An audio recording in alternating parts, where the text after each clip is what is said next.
Um serial killer que gostava de ir para a igreja e enganou a polícia por anos. Bom, então hoje vocês vão conhecer a história de Dennis Lynn Hader.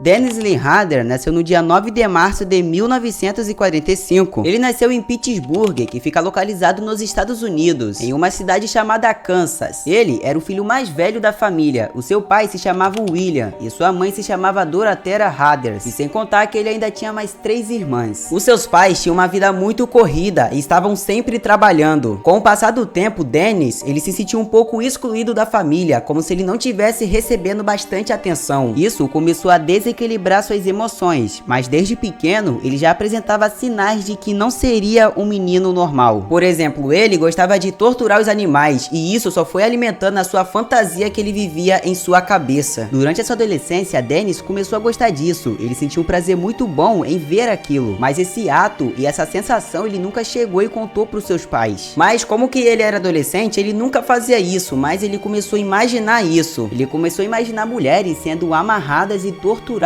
por ele mesmo. Mas mesmo com esses pensamentos, Dennis nunca demonstrou que ele seria esse tipo de pessoa. Depois que ele terminou o ensino médio, ele tentou cursar a faculdade, mas ele não conseguiu e desistiu logo. Foi daí então que em 1966 ele tentou entrar para as Forças Aéreas dos Estados Unidos, mas só ficou apenas 4 anos. Durante esse tempo, ele era uma pessoa totalmente disciplinada e focada, mas aqueles seus pensamentos perturbadores não o largava. Depois que ele foi dispensado das Forças Aéreas, ele voltou para sua cidade chamada Kansas, e lá ele conseguiu até mesmo arrumar um outro emprego, que foi numa marcenaria. Em 1971 ele se casou com Paula. Eles dois tiveram 2 filhos e foi aí que ele começou a ser um marido dedicado. Ele chegou até mesmo a ir para a igreja, onde ele foi respeitado até mesmo pelos membros. Ele era tão respeitado que chegou até mesmo a pegar o lugar de presidente de conselho da igreja. Todos aqueles que conheciam ele não viam nenhum tipo de maldade em seu coração. Ele era um homem totalmente comum que não demonstrava nenhum tipo de violência, mas na verdade desde pequeno ele já tinha um lado sombrio dentro dele. Então toda essa fantasia que passava em sua mente chegou uma hora que ele não aguentou e foi daí que ele cometeu seu primeiro assassinato.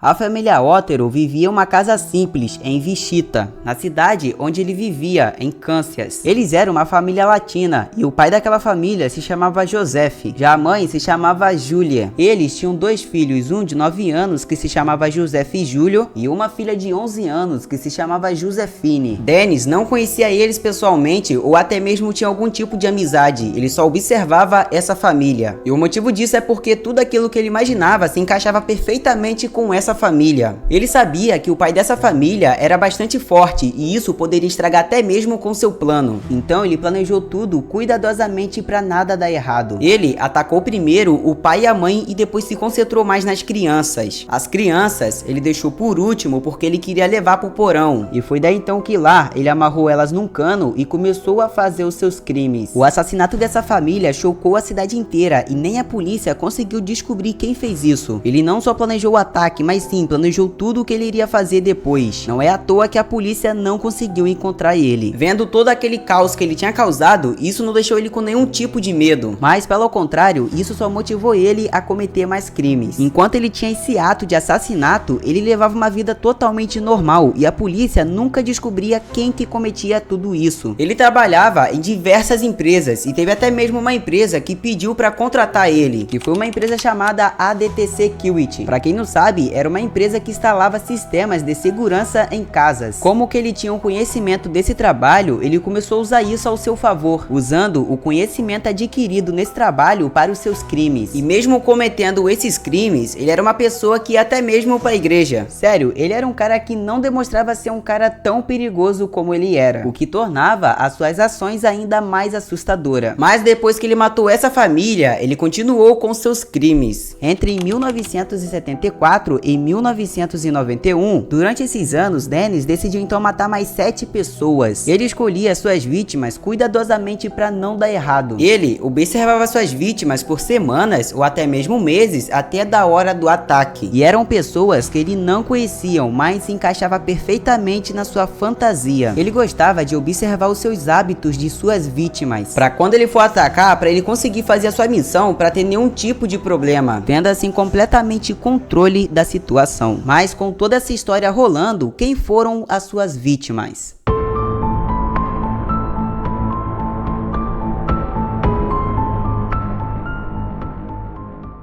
Bom, a sua próxima vítima, o nome dela se chamava Kathleen Bright. Ela foi assassinada em 1974. Ele entrou na casa dela, amarrou ela e depois esfaqueou. Também na casa estava o seu irmão chamado Kevin. Na hora, ele foi baleado por Danny, mas na hora ele nem conseguiu reconhecer ele. Agora a próxima vítima foi Shirley Vian. Ela foi morta em 1977. Ele invadiu sua casa, depois matou ela e trancou seus filhos em um quarto próximo. Mas logo ele foi embora e deixou até mesmo as crianças presas dentro daquele quarto. Ele disse que nesse dia não teve vontade nenhuma de matar elas. Agora a próxima vítima se chama Nancy Fox. Ela foi morta também em 1977. Ele entrou em seu apartamento, depois estrangulou e depois a matou. E depois disso ele ligou para a polícia e contou tudo o que aconteceu. Ele gostava de guardar roupas ou até mesmo objetos que pertenciam às suas vítimas. Ele guardava isso como troféus para relembrar tudo o que ele fez. Ele também gostava de enganar a polícia, dificultando assim a investigação. E ele gostava de mandar cartas e até mesmo para a polícia e para os jornais locais. Mas é claro, ele não colocava o seu nome verdadeiro, e sim, ele colocava um nome chamado BTK. E na verdade, traduzindo para o português, isso significa amarra, tortura e mata. As suas cartas eram muito bem detalhadas e também contavam algumas histórias totalmente falsas, assim, para confundir a polícia. Esse jogo de gato e rato durou anos e a polícia nunca conseguia pegá-lo. Depois do seu último assassinato em 1991, ele decidiu então parar de matar e decidiu seguir sua vida com a sua família. Voltou até mesmo para a igreja e vivendo uma vida tranquila. Depois de anos sem falar nada, ele decidiu então voltar ao contato que ele tinha com a mídia. Bom, nisso daí, ele decidiu então enviar fotos ou até mesmo documentos das vítimas que ele tinha matado. Mas dessa vez quem foi esperto foi a polícia. A polícia conseguiu rastrear um dos seus aparelhos e conseguiu descobrir o seu DNA. E o único jeito de descobrir o seu DNA era por conta de sua filha. Em 27 de junho de 2005, Danny foi condenado a 10 penas de prisão perpétua. Agora, ele está preso em uma prisão de segurança máxima em sua cidade. E hoje, ele é conhecido como um serial killer que agiu totalmente com calma e bastante frieza. E a sua história será lembrada para sempre. Bom, galera, chegamos até o final do vídeo. E se você gostou, já deixa o seu like, se inscreva no canal. E eu vejo vocês então até o próximo vídeo.